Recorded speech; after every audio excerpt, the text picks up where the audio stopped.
Hi, I'm going to be showing you this commission I'm working on.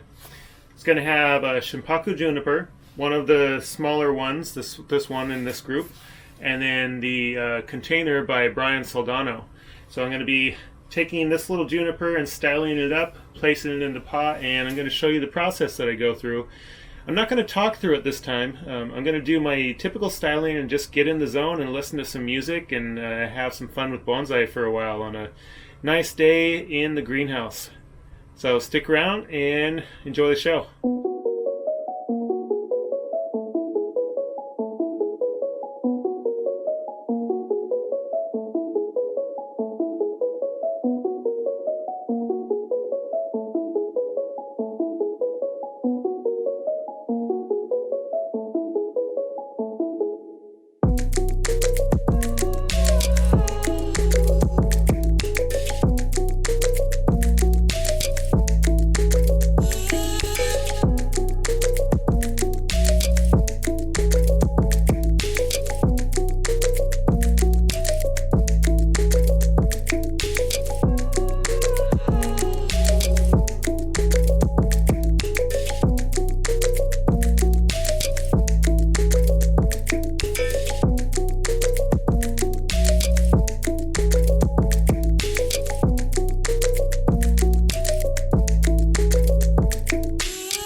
I just did this little commission for John, and John's wearing his awesome shirt today that actually is by the artist that also created the pot. So Brian Soldano is the guy's name. He's actually out of Maine in the United States, where it is still cold. So we're a little lucky here because we can work on trees this time of year. And John requested something neat for this little pot.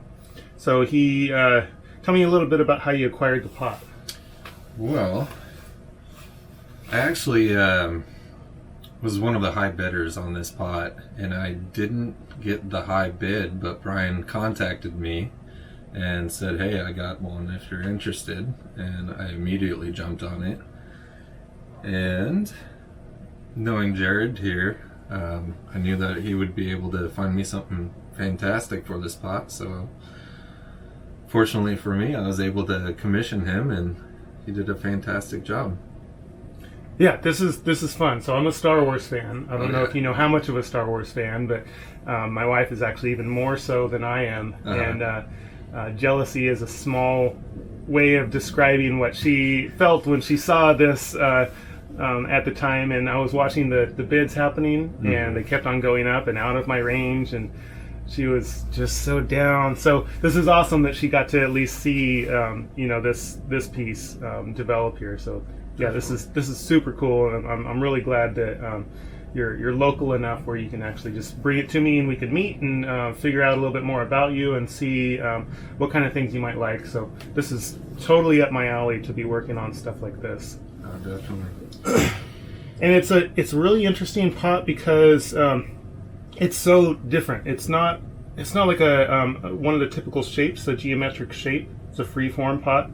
And you don't see a lot of bonsai pots with, a figurine on it, like an entire stormtrooper helmet. So a lot of us that used to watch the Star Wars movies may have watched like The Return of the Jedi, and we're used to stormtroopers not being able to hit anything. So my thought is, well, this one I guess was probably on the side of a cliff next to the ocean, and he missed his shot like normal, lost his helmet, and then it's been there for a long time, and now nature's taken over, and a little tree has started to grow there. So. Excellent piece. Really fun to work on. So this is Shimpaku Juniper. And this one actually, it looks a little bit like one called Kishu, which has a super tight growth, like as tight as these little growth ends are in it. I've actually opened it up quite a bit and took out a lot of the bushiness of it, just so you can see into it a little more, because it's generally open in most of the structure, so it would be weird to have little pom-poms at the end. So yeah, I lighten it up quite a bit, and if you're looking from underside, you can actually see the structure to it. Oh yeah. So yeah, so when you're working on it, it'll grow once spring and summer hit, and then it's up to you how you want to trim it, really. But for an ocean look, trees that grow by the ocean kind of have a slightly upward growth, so that's why it is growing kind of like that. So one thing that I like to do is just look at pictures of trees that might be growing where you think this one grows. So let's say Monterey cypresses down in California are really good models for that. And I base my trees off of real trees whenever I can, as opposed to bonsai. Right. And it's very different type of trimming for that. Okay.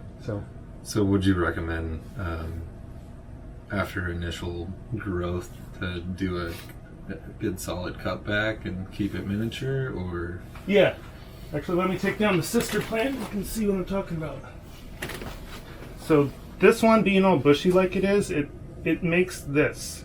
So really tight bundles and then some extensions. These extensions are actually really important for the health of the plant, because they're so strong that they're producing a lot of the chemicals and other enzymes and hormones and all the weird things that are in plant biology that make the plant strong and grow strong. So I would suggest letting some of these that come out extend, a good 2 or so inches at least, before you think about trimming them back. On a plant that has more root space like this one, I would probably let these grow maybe even up to 6 inches long before trimming them. So you do that, it strengthens the plant, and then when you trim it back, it responds by bushing out like this one's bushed out. I mean, it's kind of it's not a huge trunk, and that's a ton of foliage on it. And that's similar to what that one was. That one had like these big old tufts on it.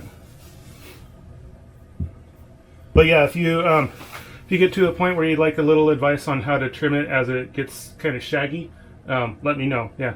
Okay. I'm always down to talk bonsai. So. Awesome. Yeah. And I definitely appreciate this. Yeah. Thank you very much for the opportunity. Yeah, thank you. So it's fun. Definitely. And thank you, Brian, for being such an awesome artist to provide this sort of artwork for us. I jump on a bunch of stuff from Brian also. In fact, you can see I have an unboxing video on one of my YouTube videos. I got a box from Brian. Can't talk this morning. And it's even got some of the artwork similar to what Jonathan's got on his shirt here. So you can head back and check out that video again if you like. Thanks for watching. Thank you.